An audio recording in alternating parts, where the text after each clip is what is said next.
I do what I do in a community of good people. People say nice things about me, but I say, well, I just hang around good people. It makes us all look good.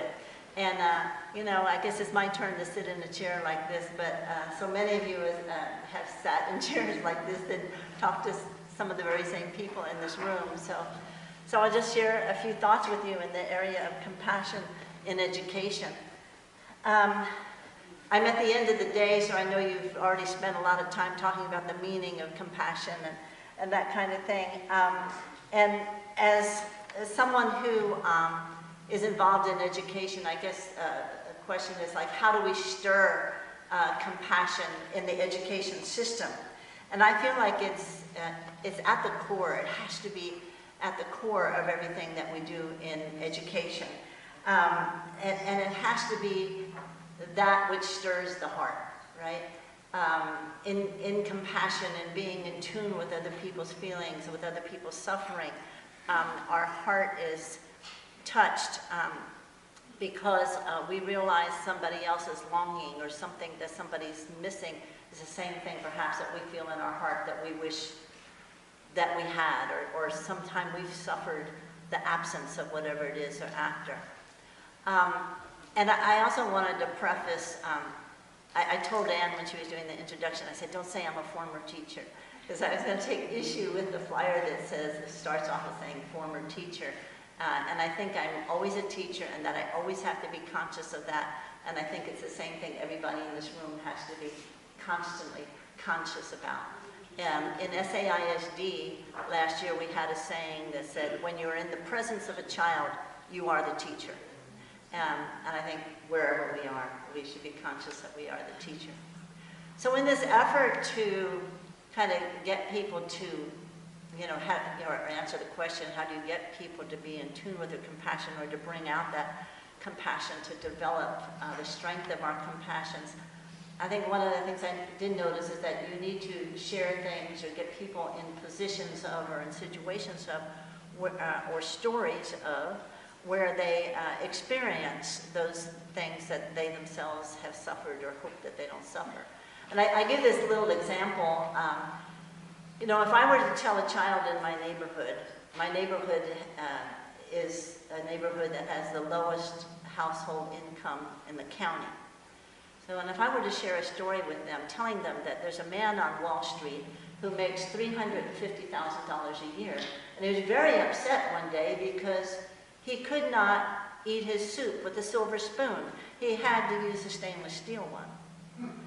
I don't know how that would speak to the children of our neighborhood. I think the response would be, well, the soup's still there. He can still eat it, But now if I were to tell the children about that same person in the same situation, the $350,000 a year man from Wall Street, and told them this man was very sad one Sunday because he was eating soup at his mother's house where he did every week, using the silver spoon that his grandmother gave him at birth.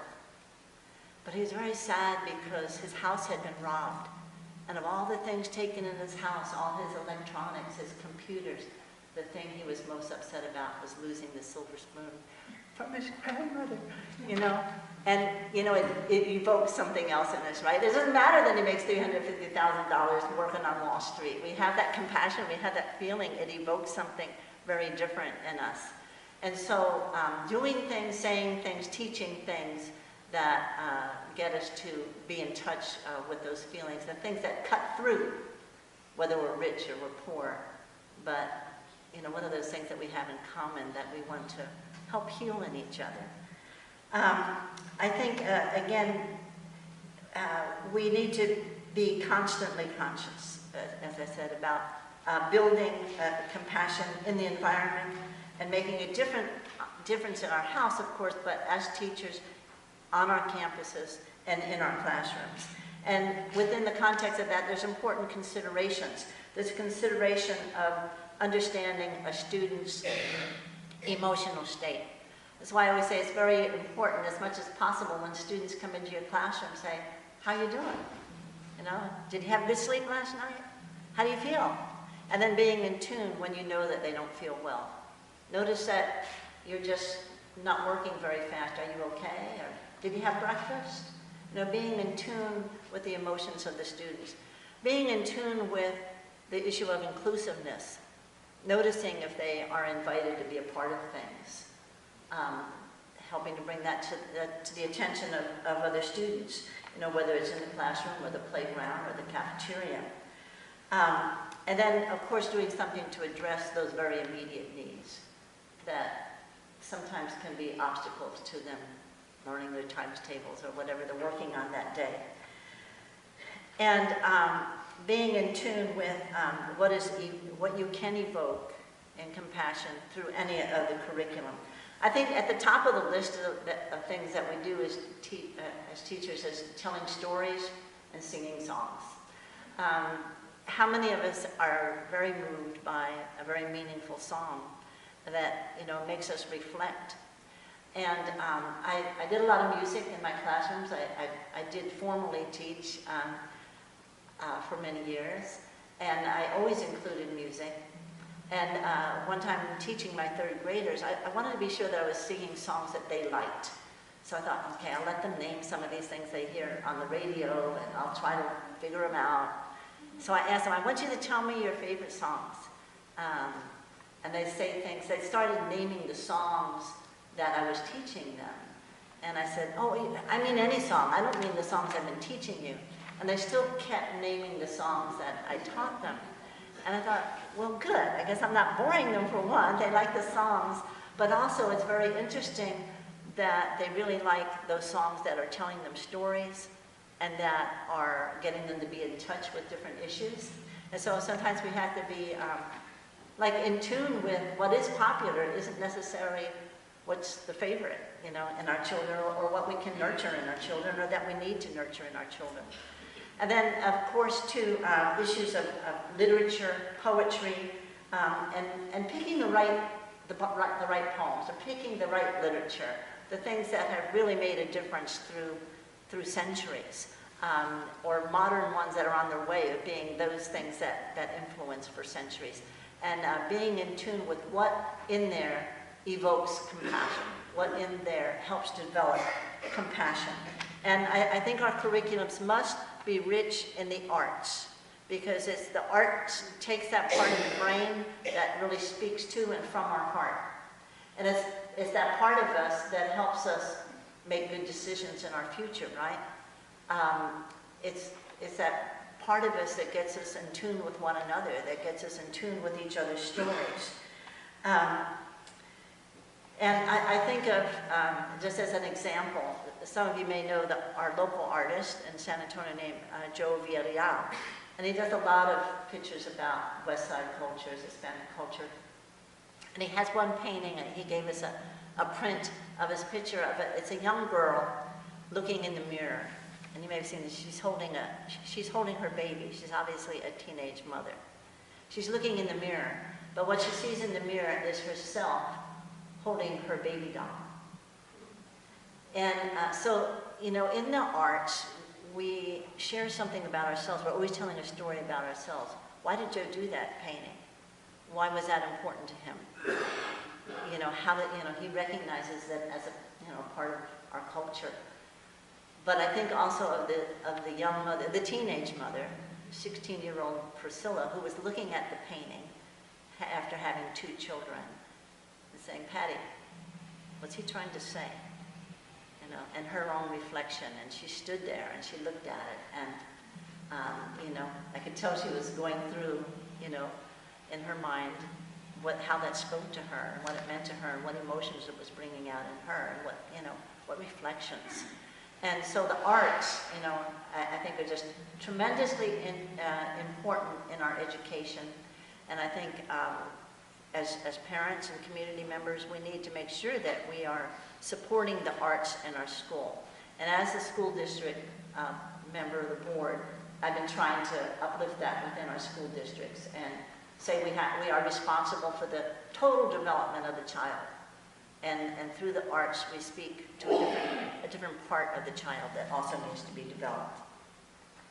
In social studies, very, very important in helping our children understand other cultures, other religions, How many people are leading terrible situations in our world because they didn't have a good social studies teacher? You know, they didn't learn enough about other cultures.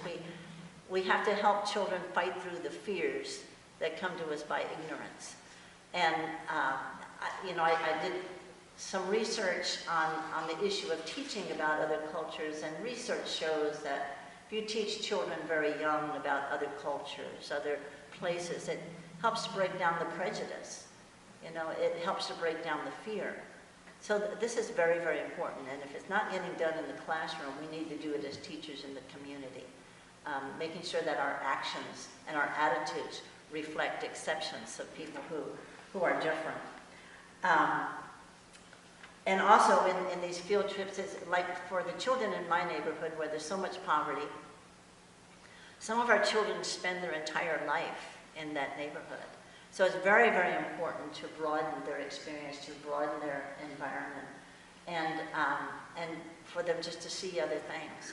And, you know, our neighborhood also was the neighborhood with the most stray dogs. You probably heard about 07 and all our stray dogs. Well, so our kids see a lot of dogs with the same running around the streets.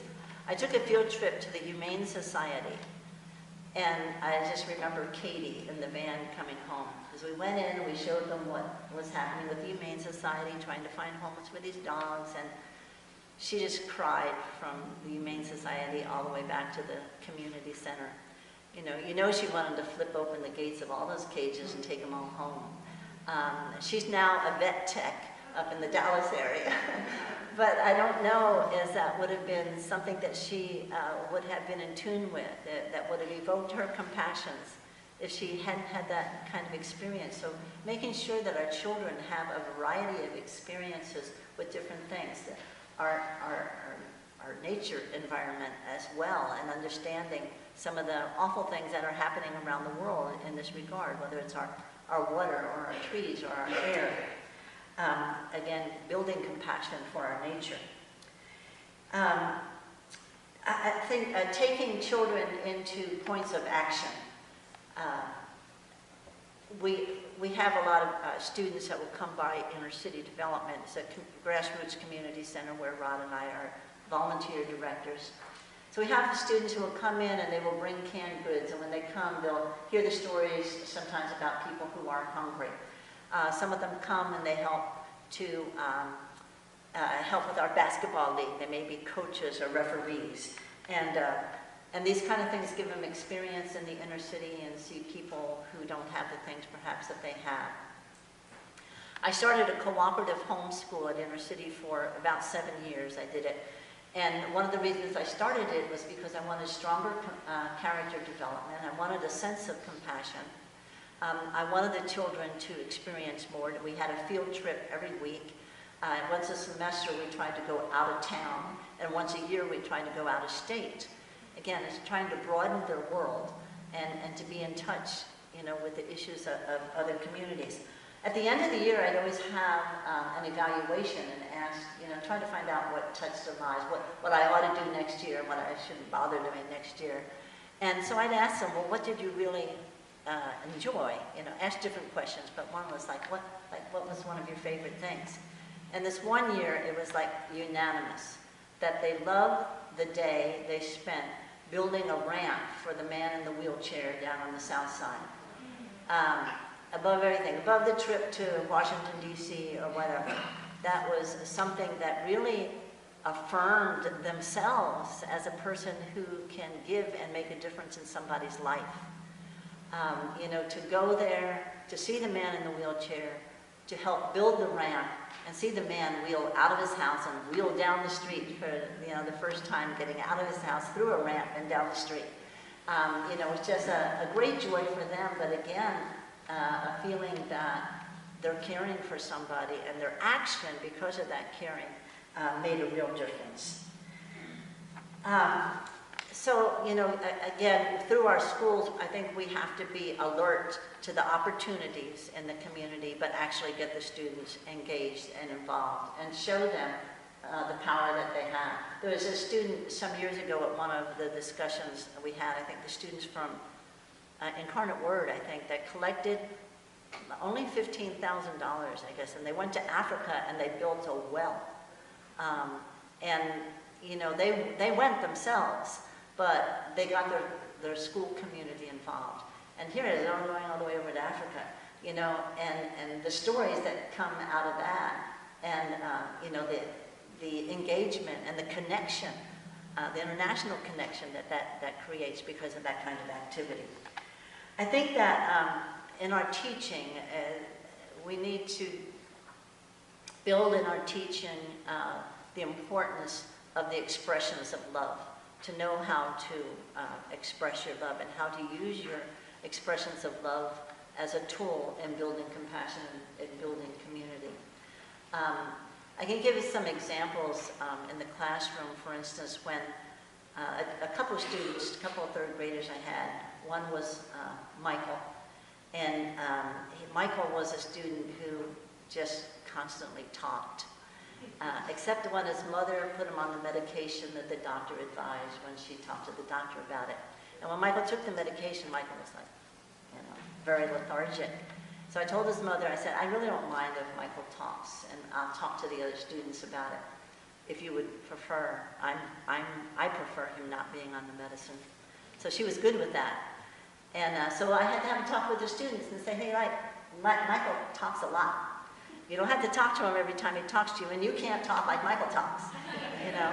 But, and you can tell Michael, let's not talk now, we're listening. I said, but you have to understand that Michael has an issue with talking, and we're going to try our best to deal with it. And there'd be a conversation I would have with the class when Michael was there, and there'd be another conversation I might have with the class when Michael wasn't there, again, to just kind of build on the sensitivity. And another student who was obviously emotionally disturbed, and it was going to take a while to get through, you know, testing and meetings to get him where he ought to be. And again, I had to talk to the students that, you know, he gets very emotional, he can even be pushed to violence, and, you know, we have to watch out for that. And so I'm going to be talking to him differently. You might feel like I'm treating him differently. Well, I am, and this is the reason. You know, and to explain it and have that conversation as a classroom community.